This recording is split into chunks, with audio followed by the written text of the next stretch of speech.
Finally, WorldVentures Travel Club will this week officially roll out their first WorldVentures Foundation Service excursion here in South Africa. Each year, WorldVentures, together with the WorldVentures Foundation, run various programs, initiatives around the world.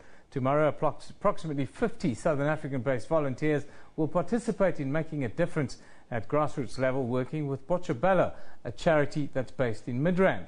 Botshabelo not only runs a baby's home for abandoned children and those given up for adoption, but also focus on preschool teacher training. Joining us in studio to tell us more is Stephen and Tessa Khan from WorldVentures. Good morning. Thank you for joining us, guys. Hi. Good morning, Evan. How are you?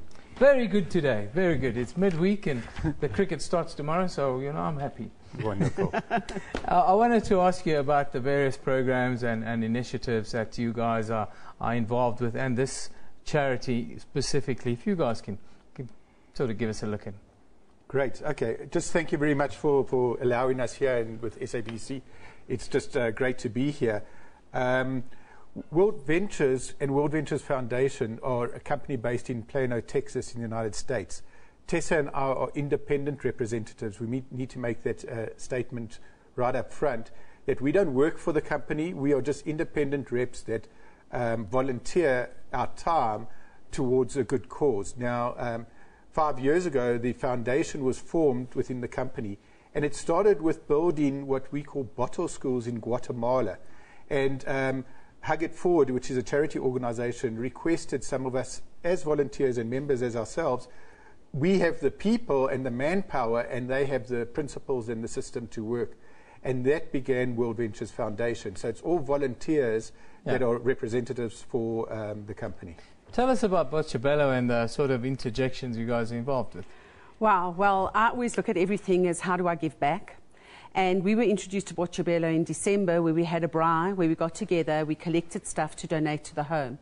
And we decided we wanted to do a volunteerism here in South Africa so we can give back to our people. And we went into Botshabelo, and I left my heart there. So what they do is Botshabelo look after children from the ages of birth to the age of 2. They are abandoned children, children that are up for adoption. So they do a lot of that work. And I said to them, how do we give back? And they said, well, we've got another arm that actually helps uplift and educate children from the age of 6 months to 6 years. And that's where my passion actually lies. So now with this sort of interjection, are you looking at maybe extending it elsewhere around the country, taking it a little bit nationwide? Well, absolutely. I mean, we have representatives in all the major cities and all around South Africa. There is an initiative that is taking place in Durban. We have started this one here in Johannesburg, Midrand area. There's one that started in Zimbabwe last year because we're located there as well. So yes, we'd love to extend this further around South Africa. However, we've at the moment identified 14 schools that are part of the teacher training program. And those are the 14 schools that we've earmarked for this year, once a month to go in and uplift and just beautify the environment that the children can be in a better learning environment for growing up. Tessa, tell us about Thursday. Tell us about tomorrow. Now, who will be there, who will be attending, and what will be happening? Okay, so we've got 50 members, representatives around the country that have come to us, even some from Zimbabwe, which is really, really exciting. We're all going to meet up in Midrand. We're going through to Botshabelo. What we're doing is we are building and painting and doing kitchens and all sorts of things.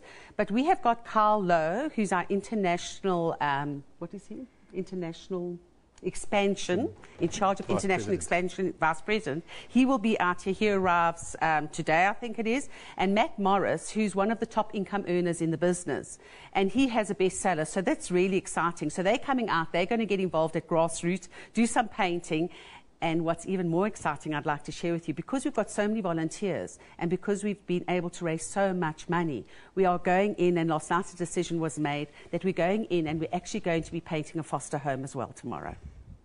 Well, that's fantastic news. Just to tell us about the funding around the project. How does it work? Okay, so the funding is not coming from any organization. We, as I once said again, we are volunteers. So each volunteer has contributed a small amount of finances to fund some of the purchases that we're doing.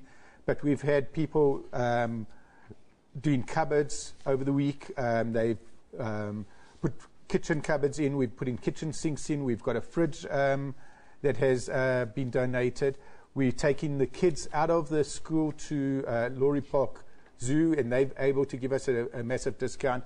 And it's just amazing how giving people are when you actually put this out into the nation. It's just so heartwarming. That's fantastic, and it's a fantastic, and all the success tomorrow. It's a real fantastic initiative, and hopefully you guys can take it around the country and really make a difference.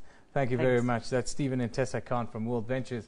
Of course, they're involved with Botshabelo, and they are doing fantastic work for the kids in South Africa. Let's take a quick and final look at what you are talking about on social media channel. You're watching SABC News. This was Newsroom, where we love it in the morning.